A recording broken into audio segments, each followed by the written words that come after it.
ओमज्ञानतिमिरान्धस्य ज्ञानाञ्जनशलाकया चक्षुरुन्मिलितं येन तस्मै श्रीगुरवे नमः।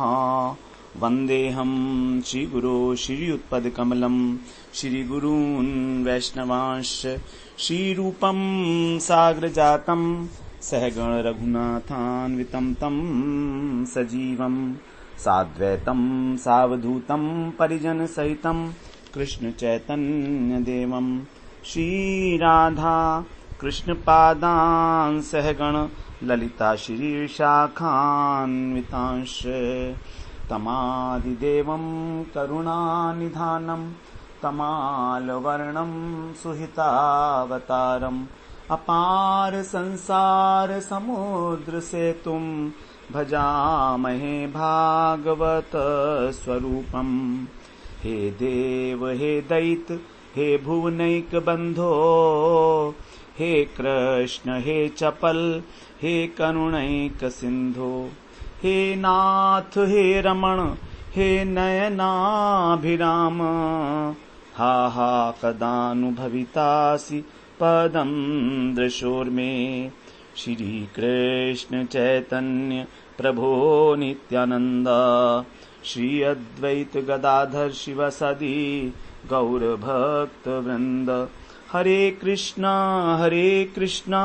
कृष्णा कृष्ण हरे हरे हरे राम राम राम हरे हरे। हरे कृष्णा।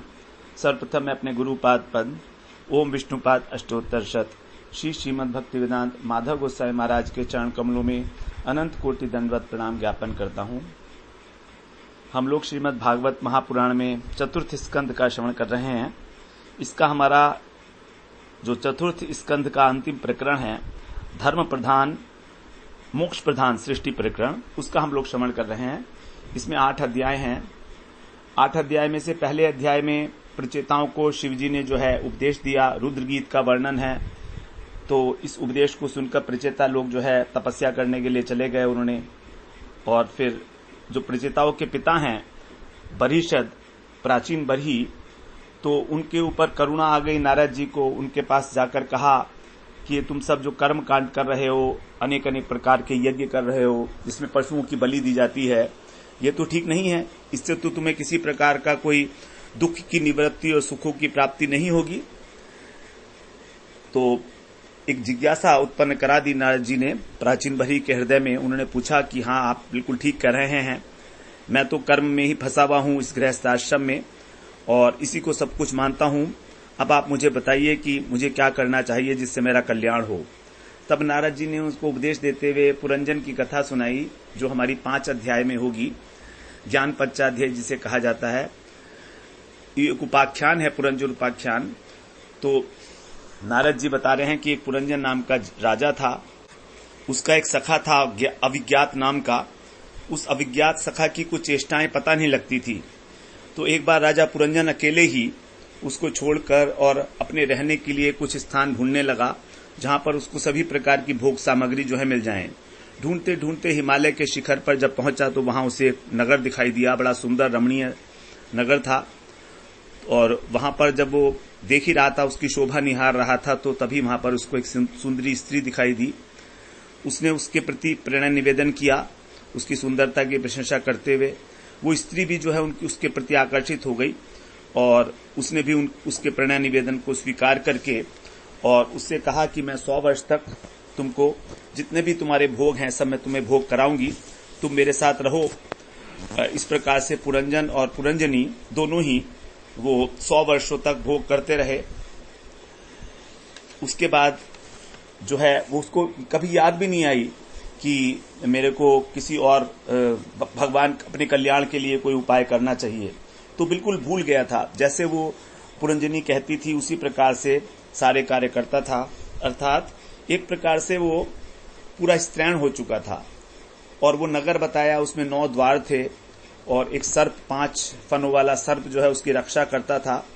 तो ये एक उपाख्यान के रूप में कहा जा रहा है कि जीवात्मा जो है इस शरीर रूपी पुर में निवास करता है जिसमें 9 छेद हैं हमारे 2 आंख हैं, 2 नाक हैं, 2 कान हैं, मुख है, ये 7 छेद हो गए ऊपर। उसके बाद फिर 2 छेद हमारे जो है जननेंद्रिय और मल द्वार, तो ये 2 नीचे हैं। इस प्रकार से उन सब जो है द्वारों का वहां पर विशद वर्णन किया गया, नाम दिए गए उनको कि किस किस इंद्रियों के द्वारा क्या क्या सुख भोगा जाता है, विषय सुख। तो इस प्रकार उनके 100 वर्ष बीत गए और वो पूरी तरीके से स्त्री के अधीन में हो चुका था।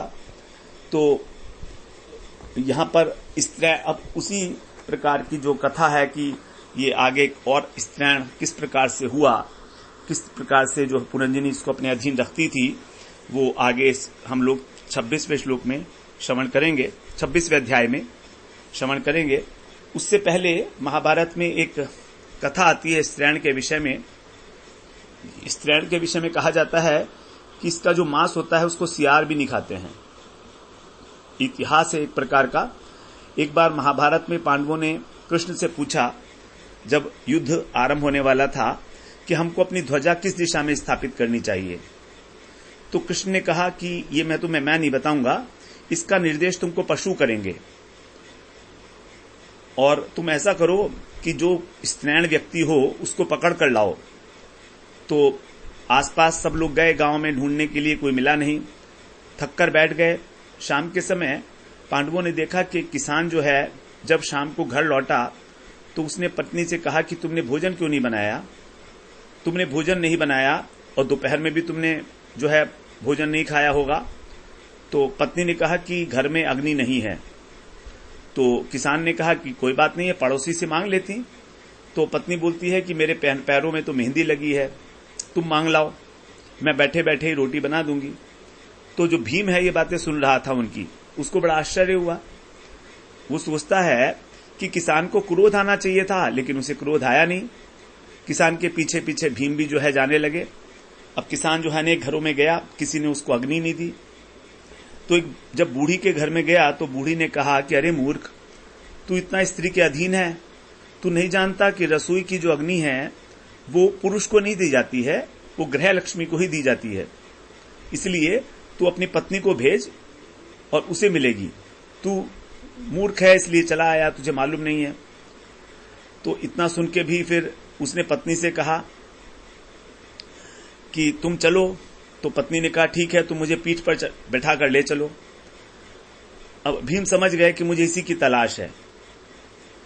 तो भीम सोचते हैं कि तूने तो पूरे पुरुष जाति की नाक कटा दी है। उसको भीम ने पकड़ा और कुरुक्षेत्र के मैदान में ले गए कृष्ण के पास। कृष्ण ने कहा ले आए तुम।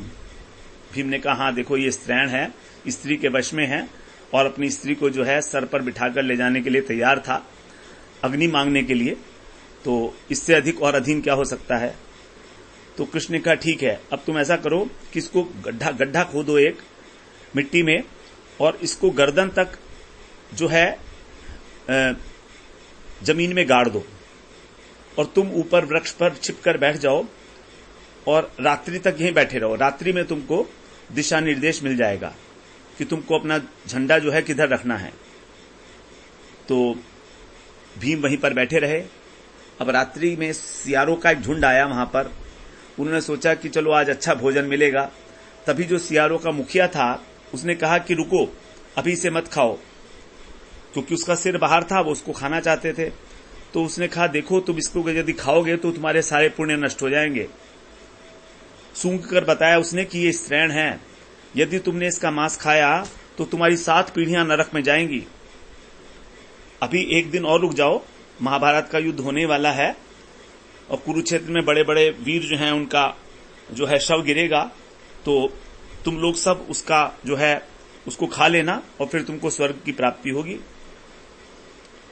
तो सियार लोग पूछे मुखिया से कि भाई अच्छा ये बताओ, युद्ध होगा तो उसमें जीतेगा कौन। तो जो मुखिया था उसने कहा देखो, विजय तो पांडवों की ही होगी, क्योंकि कृष्ण उनके साथ हैं, और जो पांडवों का ध्वजारोहण है वो उत्तर दिशा की ओर होगा, तभी उनकी विजय होगी।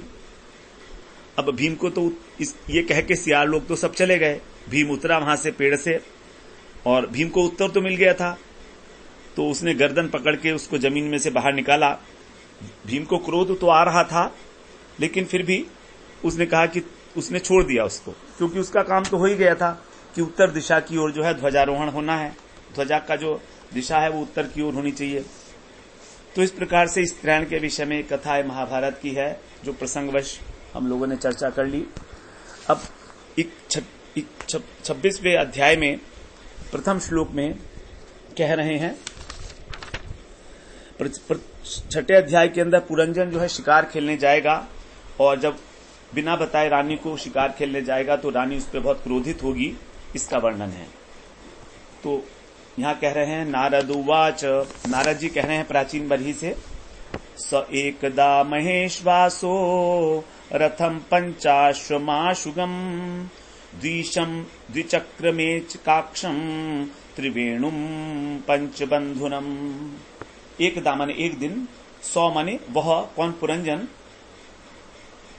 महिष्वास विशाल धनुष लेकर, जिसके पास बड़ा धनुष होता है उसको बोलते हैं महिष, महिष्वास, महिष्वासो 5 घोड़ों, 5 अश्व, 5 घोड़ों पर जो आशुगम, जो शीघ्र चलने वाले थे।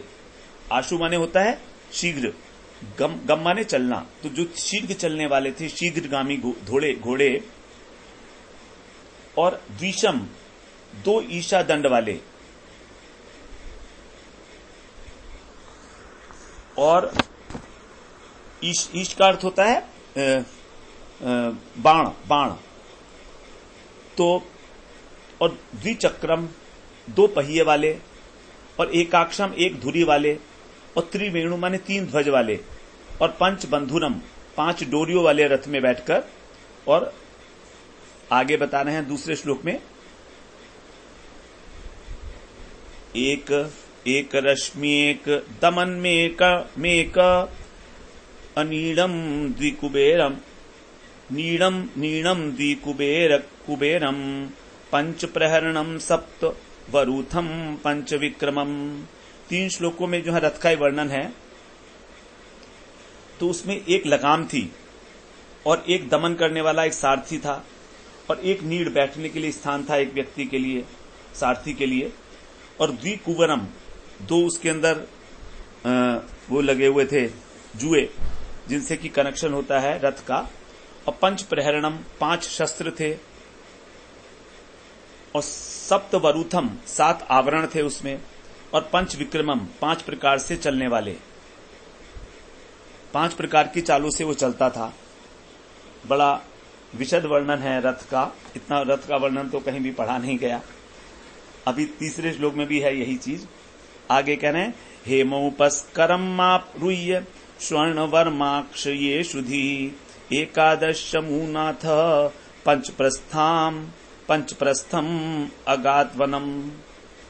सोने के साज वाला, हेम उपस्करम, सोने का वहां पर जो है साज सज्जा बनी हुई थी, और स्वर्ण वर्म सोने के कवच को पहनकर, अक्षय इशुधि, अक्षय तर्कस धारण करके, अर्थात ऐसा तर्कस जिसमें बाण रहेंगे ही रहेंगे, अक्षय कभी खत्म नहीं होगा। आरूह्य माने उस पर बैठकर, एकादश शमुनाथ 11वें सेनापति के साथ, पंचप्रस्थ वनम आगात, वन को गया। तो एक बार पूरा पढ़ लेते हैं इसको। राजन, एक दिन राजा पुरंजन अपने विशाल धनुष, सोने का कवच, अक्षय तर्कस धारण करके अपने 11वीं सेनापति के साथ 5 घोड़ों के शीघ्रगामी रथ में बैठकर पंचप्रस्थ नामक वन में गया।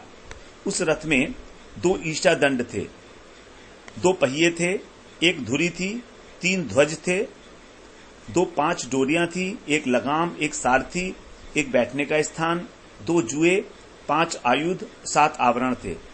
वो रथ 5 प्रकार की चालों से चलता था, और उसका साजबाज सब कुछ सुनहरा था। ये इसका शब्दार्थ हो गया, भावार्थ पूरा का पूरा अनुवाद हो गया 3 श्लोकों का। चौथे श्लोक में बोलते हैं, चचार मृगयाम तत्र द्रप्त आत्ते शुकार मुकः विहाय जाया मत दरहाम मृग व्यसन लालसः। तत्र माने उस वन में, मृग व्यसन, उस वन में जो है वो शिकार का व्यसन, मृग माने पशु, तो पशु को मारने का जो व्यसन होता है उसको, और लालसा से दृप्त ईशु, गर्व से वो बाण, और कारमुक का मतलब होता है धनुष, लेकर, आत्मा ने लेकर, अत दरहाम जायाम बिहाय, जो त्याग के अयोग्य थी ऐसी पत्नी, उसके लिए अपनी पत्नी को छोड़ना, अपनी प्रिया को छोड़ना अत्यंत मुश्किल था, तो वो इसके अयोग्य थी। अत दरहाम, ऐसी पत्नी को भी, जायाम माने पत्नी, विहाय माने छोड़कर, मृगयाम चचार, शिकार खेलने लगा, आखेट करने लगा, धनुष बाण चढ़ाकर बड़ा गर्व के साथ। तो ऐसा शिकार का शौक लगा कि उसने अपनी पत्नी की भी परवाह नहीं की। पुराना शिकारी रहा होगा, तो जो उसका पुराना शौक था वो जागृत हो गया, और पत्नी जो है कुछ समय के लिए विस्मृत हो गई। अब 5वें श्लोक में बोलते हैं, आसुरीं वृत्तिमाश्रित्य घोरात्मा निरनुग्रह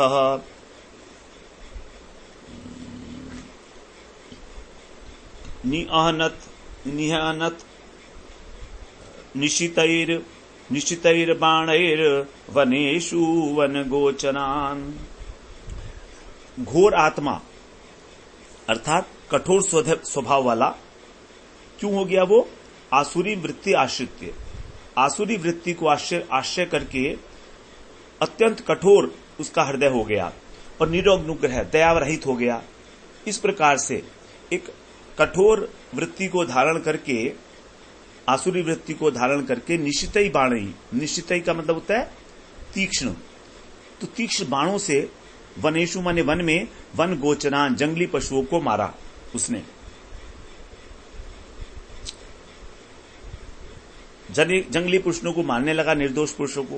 पहले राजा लोग जो है आखेट किया करते थे, तो लेकिन आखेट का भी एक नियम है, बिना अनुशासन के जो है ऐसे ही किसी को नहीं मारना चाहिए, उसका भी एक नियम है। तो नियम आगे बता रहे हैं 6ठे श्लोक में, तीर्थेषु प्रतिदृष्टेषु राजा मेध्यान पशून् वने यावदर्थमलं लुब्धो हन्यादीति नियम्यते। जो पहले लोग राजा शिकार करते थे उसका एक नियम हुआ करता था, वो नियम बता रहे हैं कि क्या नियम है। अलम लुब्ध, अत्यंत लोभ को रोककर, अलम बस बहुत हो गया, अलम का मतलब होता है बहुत, पर्याप्त, तो अलम तो बहुत अधिक लोभ को रोककर राजा वन में जाकर प्रतिदृष्टेषु, केवल शास्त्र कर्म के लिए, शास्त्र प्रदर्शित कर्म करने के लिए वन में जाकर, तीर्थेषु, तीर्थेषु माने जो स्थान एक नियत किया हुआ है वहां पर बैठकर, यावत अर्थ, आवश्यकता के अनुसार, मेध्यान पशून, आखेट के लिए जो विहित पशु हैं, जो शास्त्रों में कहे गए हैं, जिनका वध कर सकते हो, उनको, अनिषिद्ध, जिनके विषय में कहा गया है कि इनको मारने में कोई आपत्ति नहीं है, हन्यात माने उनका वध करे, इति नियम्यते, ऐसा शास्त्री ने नियम किया है। तो यदि किसी व्यक्ति की मांस खाने में बहुत आसक्ति है, वो मानक जानवर का मांस खाना चाहता है, तो राजा केवल शास्त्र के अनुसार वन में जाकर आवश्यकता के अनुसार अनिषिद्ध पशुओं का ही वध करे, जिनके लिए शास्त्रों में विधान है वध करने का, व्यर्थ की पशु हिंसा नहीं। तो इस प्रकार से जो शास्त्रों में ये विधान किया गया था, ये इसलिए किया गया कि जो राजाओं के अंदर उच्छृंखल प्रवृत्ति होती है उसका नियमन हो सके, धीरे धीरे नियंत्रित किया जा सके उसे। तो जो इस प्रकार करता है कि जितना आवश्यकता है उतना, जितने मांस खा सकता है वो जितना खाना चाहिए उतना ही उसको शिकार खेलने की जो है परमिशन दी गई है।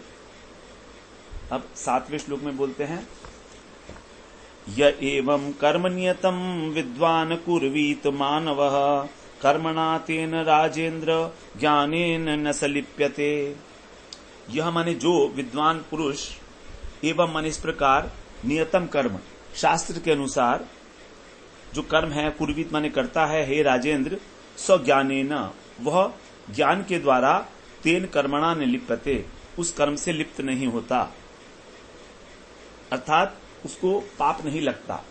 जो नियम पूर्वक कार्य करता है, शास्त्र की मर्यादा का जो है सम्मान करते हुए, उसको मानते हुए, तो उसको जो है पाप नहीं लगता, क्योंकि वो उसमें लिपायमान नहीं है, अर्थात उसमें आसक्त नहीं है। तो कारण है आसक्ति। जब हम अपने स्वार्थ के लिए मारते हैं, यद्यपि उसके अंदर स्वार्थ है, वो उसका मांस खाना चाहता है, लेकिन तो भी शास्त्र की आज्ञा का पालन करते हुए ही उसको इस प्रकार का कार्य करना चाहिए। अब आगे कहते हैं 8वें श्लोक में, अन्यथा करु कुर्माणो मानारूढ़ो निबध्यते गुण प्रवाह पतितो नष्ट प्रज्ञो ब्रजत्यधः। यहां कहते हैं कि अन्यथा यदि ऐसा नहीं करता वो और मनमाना कर्म करता है, उससे कुर्माण माने करने से, मानारूढ़ अभिमानवश, निबध्यते कर्म बंधन में पड़ जाता है। यदि वो अभिमानवश कोई कार्य करता है कि देखो मैं कितना वीर हूं, मैं मार सकता हूं अनेक अनेक पशुओं को, इस प्रकार से, और फिर क्या होता है, गुण प्रवाह प्रतितः, प्रकृति के जो 3 गुण हैं, सात्विक, राजसिक और तामसिक, इनका जो प्रवाह निरंतर चल रहा है उसमें पड़कर, तो प्रकृति का प्रवाह रूपी, प्रकृति के गुण रूपी प्रवाह का मतलब है संसार, तो संसार चक्र में पड़कर नष्ट प्रज्ञ, विवेक भ्रष्ट होके और अधः ब्रजति, अधम योनियों को प्राप्त करता है, अर्थात पशु योनि को ही प्राप्त करता है। 9वें श्लोक में बोलते हैं, तत्र निर्भिन्न गात्राणाम चित्रवाजै शिली मुखै विप्लवो बुद्धुकितानाम दुस्सह करुणात्मनाम। चित्रवाजई, चित्रवाजई का मतलब है अनेक अनेक पंख वाले जो बाण होते हैं, उसके आगे अग्रभाग पे जो नुकीले से बाण वो लगे होते हैं, पंख टाइप के, तो अनेक अनेक तरह के पंख वाले शिली मुखई माने बाणों से, निर्भिन्न गात्राणाम, छिन्न भिन्न शरीर वाले, तत्र माने उस वन में,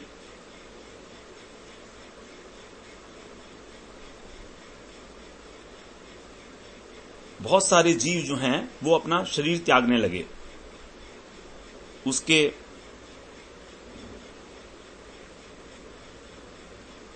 मारे जाने से जो जीव हैं, पशु हैं, वो बहुत कष्ट के साथ प्राणों को त्यागने लगे, और उसका वो निर्दयता पूर्वक जीव संहार देखकर, विप्लव माने उथल पुथल, निर्दयता पूर्वक जो कार्य कर रहा था वो, वहां पर जो है सभी दयालु पुरुष जो थे वो बड़े दुखी हुए और इसे सहन नहीं कर सके। तो वहां पर बड़ा डिस्टर्बेंस हो गया वन के अंदर। दयालु स्वभाव के जो लोग थे, करुणात्मा नाम, उनको वो असह्य हो गया, दुस्सह। अब 10वें श्लोक में बोलते हैं, शशान वराहान महिषान गवयान रुरुशल्यकान मेध्यान अन्यांश विविधान विनिघ्नन सममध्यगात। कौन कौन से पशु उसने मारे बता रहे हैं। इस प्रकार उसने शशान माने खरगोश, वराहान माने सुअर, महिषान माने भैंसे, गवयान माने नील गाय, रूडू माने चीतल मृग, कृष्ण मृग जो होता है, शल्यकान माने सेही, अन्यान और दूसरे पशु भी, विविधान माने अनेक प्रकार के, मेध्यान जो पशु हैं, मेध्य पशुओं का वध करते करते, मारते हुए, विनिघ्नन श्रमम अध्यगात, उसको बहुत श्रम हुआ, थक गया पुरुजन। 11वें श्लोक में बोलते हैं, ततः क्षुत त्रिट परिशांतो निवृत्तो ग्रह में ईमान कृत स्नानोचिताहार संविवेश गत्क्लमः। तब वो भूख प्यास से थक कर, क्षुत माने भूख, त्रिट माने प्यास, परिशांत माने थक कर घर लौटा, निवृत्त माने लौटा, ग्रहम ग्रह में ईवान, राजमहल में आया। कृत स्नान, उसने स्नान किया, फिर उचित आहार किया, तो उसका गत क्लमह, उसका श्रम दूर हुआ और आराम करने लगा। समविवेश, 12वें श्लोक में कहते हैं, आत्मानम अरिहांस चक्रे धूपाले पस्त्र गादि भी साध्वलंकृत सर्वांगो महिष्यामा दधे मनः। धूप, आलेप माने अंगराग, स्रग माने माला आदि से, आत्मान माने उसने, और यहां चक्रे श्रृंगार किया, क्योंकि आखेट के समय ये सारा जितना भी उसका था वो सब धुल गया था, तो उसने नहाने के बाद तो उसने फिर दोबारा से सारा श्रृंगार किया, और साधु माने भली प्रकार सर्वांग अलंकृत, सब अंगों का श्रृंगार करके महिष्याम, पत्नी को पाने के लिए मन में आददे माने विचार किया। सोचा कि देखा जाए मेरी पत्नी कहाँ है। अब सुंदर सुंदर उसने कपड़े पहने, आभूषण पहने, अब उसको पत्नी की याद आई। 13वें श्लोक में कहते हैं,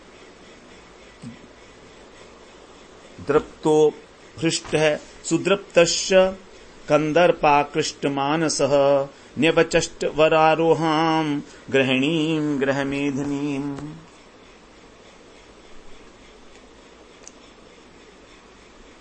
अब वो क्या कहता है, 13वें श्लोक में कहते हैं, तृप्त माने भोजन से तृप्त होकर, और हृष्ट माने आनंदित होकर हृदय में, और सुद्रप्त मद से उन्मत्त होकर, कंदर्प आकृष्ट काम वाले चित्त से खिंचे जाने पर, ग्रह मेधिनी जो ग्रह स्वामिनी है, वरारोहाम अत्यंत सुंदरी, गृहिणी माने भार्या को, न व्यचष्ट कहीं भी नहीं देखा। तो उसने पहले अपने सबको शरीर को सजाया, कामी तो है ही वो। अब कामी व्यक्ति को अपने शरीर को सजाने का बड़ा शौक होता है, घंटों तक अपना शीशे के अंदर मुंह निहारते रहते हैं, परफ्यूम लगाते रहते हैं इधर उधर, क्रीम चंदन वगैरह सब उसने भी लगाया अपने शरीर में, और फिर नहाकर धोकर खाकर जब शक्ति आ गई तो फिर उसके अहंकारी मन में काम का आकर्षण हुआ। लेकिन उसकी जो महल में रानी थी, पत्नी थी, वो कहीं दिखाई नहीं दी। 14वें श्लोक में कहते हैं, अंतःपुर स्त्रियो अप्रच्छ द्विमना एव वेदिशत अपि वह कुशलम रामा सेश्वरी नाम यथा पुरा। वेदिशत, वेदिशत कौन है? बर्हिशद अर्थात प्राचीन बरही। नारद जी कह रहे हैं कि हे प्राचीन बरही, विमना इव, थोड़ा उदास सा होकर, विमना माने विपरीत मन वाला होकर, उदास होकर, अंतःपुर स्त्री है, अंतःपुर की स्त्रियों से अप्रच्छत, उसने पूछा। क्या पूछा? रामहा अर्थात हे सुंदरियों, ये संबोधन है सेविकाओं के लिए। स ईश्वरी नाम, तुम्हारी अपनी, स माने सहित, तो अपनी स्वामिनी सहित, ईश्वरी नाम माने स्वामिनी, तो अपनी स्वामिनी सहित, वह माने तुम सब, यथा पुरा पहले की भांति, अपि कुशलम कुशल से तो हो। तो अपनी पत्नी की डायरेक्ट कुशलता न पूछकर उसने कहा कि तुम सब जो है अपनी सहेली के साथ, अपनी सखी के साथ, अपनी स्वामिनी के साथ कुशल मंगल तो हो। तो उसका पत्नी का भी नाम आ गया, कुशल मंगल उसकी भी आ गई, क्योंकि जब उसे कहीं दिखाई नहीं दे रही थी तो अंतःपुर में जाकर उसने जो दासियां थी उनसे पूछा, स्त्रियां। 15वें श्लोक में कहते हैं, न तथैतर्हि रोचन्ते ग्रहेषु ग्रह संपदः यदि न स्यात् ग्रहे माता पत्नी वा पतिदेवता व्यंगे रथेव प्राज्ञ को नामासीत दीनवत। ही माने क्योंकि, ये प्रश्न क्यों पूछा उसने? क्योंकि एत ग्रहेषु, इस घर में, ग्रह संपद जो घर की संपत्ति है, तथा माने वैसी, रोचनते न, वैसी नहीं दिख रही है, वैसी शोभित नहीं हो रही है, यदि ग्रहे माता, घर में माता अथवा पति देवता अथवा पत्नी न हो, तो घर की संपत्ति भी जो है शोभित नहीं होती, क्योंकि घर की शोभा जो है वो भी स्त्रियों से ही है। यदि स्त्री में घर में स्त्री नहीं है तो घर की क्या शोभा है। तो पहले उसने जो है माता का नाम लिया और फिर स्त्री का नाम लिया। पति देवता, जिसका पति ही देवता है, ऐसी स्त्री को नाम प्राज्ञ है, भला कौन बुद्धिमान, दीनवत, दीन की भांति, व्यंगे रथे, रथ जिसके अंदर पहिया नहीं हो, जिस रथ के अंदर अंग नहीं हो, ऐसे रथ में, रथ की भांति, एवं माने उसकी भांति, आसीत कौन रहेगा। तो कह रहा है कि आज घर की संपत्ति पहले जैसी जो है सुहावनी नहीं लगती है। घर में माता और पति परायणा भार्या ना हो तो घर जो है बिना पहिए के रथ के समान हो जाता है। फिर उसमें कौन बुद्धिमान पुरुष दीन पुरुषों के समान रहना पसंद करेगा, क्योंकि वो रथ तो कहीं लेकर जा नहीं सकता, उससे जो है रथ का पर्पस भी हल नहीं होगा, प्रयोजन भी हल नहीं होगा। तो घर का प्रयोजन तो जो है स्त्रियों से ही है। अब 16वें श्लोक में कह रहा है, क्व वर्तते सा ललना मज्जन्तम व्यसनार्णवे, या मामुद्धरते प्रज्ञाम दीपयन्ती पदे पदे। सा ललना अर्थात वो जो ललना है, वो जो पुरंजनी है, क्व वर्तते कहां है, व्यसन अर्णवे मैं जो हूं दुख के समुद्र में डूबा हुआ हूं, मज्जंता माने डूबा हुआ हूं, तो मुझ समुद्र दुख के समुद्र में डूबते हुए को मां माने मुझे, पदे पदे माने पद पद पर, या माने जो, प्रज्ञा दीपयंती मेरी प्रज्ञा को उद्दीप्त कर कर, अर्थात मेरी बुद्धि को जागृत करके, विवेक बुद्धि को पद पद पर जागृत करके मुझे उद्धरेते, अनेक प्रकार के जगत के जो संकट हैं उनसे मुझे उभार लेती थी। इसलिए मैं आपसे पूछता हूं कि वो कहां है, दिखाई नहीं दे रही है। इस प्रकार यहां पर बताते हैं नारद जी प्राचीन बरही जी को कि जो पुरंजन है वो शिकार खेलने के गया पंचप्रस्थ नामक वन में। पंचप्रस्थ का मतलब होता है जहां पर पांचों विषय मिलते हैं, पांचों विषय, क्योंकि 5 प्रकार की गति है ना उनके रथ की, तो पांचों विषय जहां पर मिलते हैं। और अपनी जो पत्नी थी उसको घर में छोड़कर गए थे पशु को मारने के लिए, पशुओं को बड़े निर्दयता पूर्वक मारा उनको। और जब वो लौटे तो स्नान वगैरह करके, भोजन करके, श्रृंगार करके अपना अच्छी प्रकार से जब पत्नी को ढूंढने लगे तो मिली नहीं। और तब दासियों ने जो है आगे बता रहे हैं कि क्या आगे दासियां बताएंगी, तो जो बताते हैं कि जो कामी पुरुष होते हैं, जो भोगी होते हैं, उनकी यही दशा होती है। आगे कहते हैं रामा ऊचू 17वें श्लोक में, नरनाथ न जानीमस त्वत्प्रिया यद वयवस्यति, भूतले निर्वस्तारे शयानाम पश्य शत्रुहन। हे नरनाथ अर्थात हे सबके स्वामी राजन, त्वत्प्रिया तुम्हारी जो प्रिया ने, यत व्यवस्यति जो करना चाहा है, जो वो करना चाहती हैं, क्या करना चाहती हैं वो, वह न जानीम हम नहीं जानती। मालूम नहीं आपकी प्रिया जो हैं उन्होंने आज क्या करने का सोचा है। हे शत्रुहन अर्थात हे शत्रुओं का दमन करने वाले, देखिए निर्वस्तारे बिना बिछौने के ही, भूतले माने पृथ्वी पर, शयाना माने सोती हुई, उन्हें आप पश्य माने देखो, देखो सामने वो तुम्हारे बिना बिछौने की ही पृथ्वी पर पड़ी हुई हैं। तो आप जो आपकी प्रिया करना चाहती हैं वो तो हम नहीं जानते उनके मन में क्या है, लेकिन धरती पर कोई बिछौना नहीं है, कुछ नहीं है, उस पर सो रही हैं। तो यहां पर कहा कि तुम राजा हो, नरनाथ हो, और यहां पर तुमको गुलाम बनना पड़ रहा है एक स्त्री का।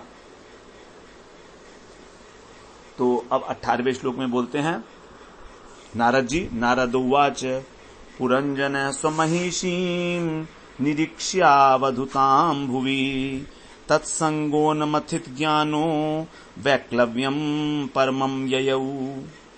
हे कहते हैं नारद जी कहते हैं, हे राजन, उस स्त्री के संग से, तत्संगोन मथित ज्ञानो, अब उस स्त्री के संग से जो राजा था उसका ज्ञान सब मलिन हो चुका था, उन्मथितम, अस्त व्यस्त हो गया था। जो राजा रंजन था उनका विवेक जो है सब प्रकार से नष्ट हो गया था। इसलिए जब उन्होंने अपनी रानी को स्वमहिषीम निरीक्ष किया, देखा, कैसे देखा उनको, जमीन पर पड़े हुए अस्त व्यस्त अवस्था में, उन्मथितम माने अस्त व्यस्त अवस्था में जब उन्होंने देखा तो परमम वैकलव्यम, अत्यंत व्याकुलता को ययो माने प्राप्त हो गए, अत्यंत व्याकुल हो गए राजा कि ये क्या हुआ, मेरी पत्नी इस प्रकार से पृथ्वी पर पड़ी हुई है मलिन दशा में। अवधूता माने मलिन दशा, तो मलिन दशा में पड़ी हुई है। तो कारण क्या था उसके व्याकुलता का? क्योंकि उसका जो ज्ञान था वो उस स्त्री की आसक्ति से, तत्संग आसक्ति के कारण जो है वो बिल्कुल नष्ट हो चुका था, ज्ञान विवेक शक्ति उसकी, इसलिए वो अत्यंत व्याकुल हो गया राजा। तो स्त्री का संग किस प्रकार से हमारे विवेक को नष्ट कर देता है, यहां पर ये दिखा रहे हैं। ये जो कामी व्यक्तियों की प्रकृति है इसी प्रकार की होती है। जब उसने इस प्रकार से देखा तो अब कहते हैं 19वें श्लोक में, सांत्वयन श्ललक्षण्या वाचा हृदयेन विदूयता प्रेयस्या स्नेह संरंभ लिंगमात्मनि नाभ्यगात।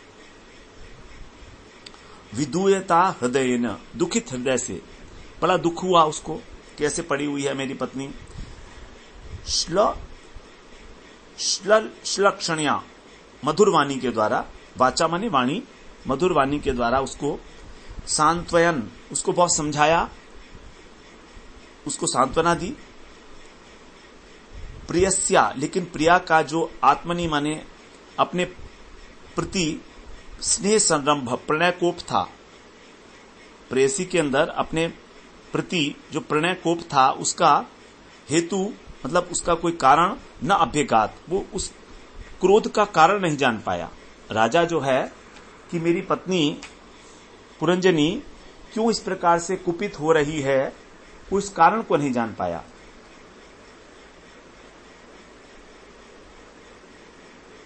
तो बड़े प्रेम से समझाया उसने, चिकनी चुपड़ी बातें करके, लेकिन उसकी पत्नी के अंदर किसी भी प्रकार का कोई स्नेह नहीं उमड़ा उसके प्रति, पति के प्रति किसी प्रकार का कोई प्रेम नहीं आया कि देखो ये कितनी अच्छी तरह से मुझे समझा रहा है और इतनी चिकनी चुपड़ी बातें कर रहा है। तो मानने के लिए जो पत्नी है वो बिल्कुल भी तैयार नहीं हुई। तब कह रहे हैं 20वें श्लोक में, अनुनिन्येथ शनिकैर वीरो अनुनय कोविदः पस्पर्श पाद युगल माहा चोत्संग लालिताम। अंत में क्या करता है, वो मनाने में बड़ा कुशल था राजा। अथ माने फिर, अनुनय कोविदः, अनुनय कोविद मतलब अनुनय करने में, अनुनय विनय करने में अर्थात मनाने में बड़ा कुशल था। तब उस वीर ने, शनकई माने धीरे धीरे, अनुन्य उसको मनाना शुरू किया और पाद युगलम उसके दोनों चरणों को छुआ, पस्पर्श, और फिर उत्संग अपनी गोद में बिठाकर लालिताम लाल लड़ाते हुए आह माने कहने लगा। तो पहले तो उसके चरण छुए उसने, क्योंकि जब पत्नी नाराज है तो कहीं ना कहीं कोई मुझसे गलती हुई होगी। तो सबसे पहले तो उसने चरण पकड़ लिए। उसने सोचा कि जब चरण पकड़ लूंगा तो शायद इनका हृदय कुछ पसीज जाए, और फिर उसके बाद जो है अपनी गोद में बिठाकर लाल लड़ाते हुए उनको बोलने लगा। तो ये कला है स्त्रियों की भी, रूठना भी एक कला है स्त्रियों के लिए। अपना कोई काम बनाना होता है तो रूठ जाती हैं, वो वश में कर लेती हैं अपने पति को। इस प्रकार से 20वें श्लोक तक हम लोगों ने श्रवण किया। अब हम 21वें श्लोक से आगे पुरंजन क्या कहेगा उसको श्रवण करेंगे। वांछा कल्पतरुभ्यश्च कृपा सिन्धुभ्यैव च पतितानां पावनेभ्यो वैष्णवेभ्यो नमो नमः।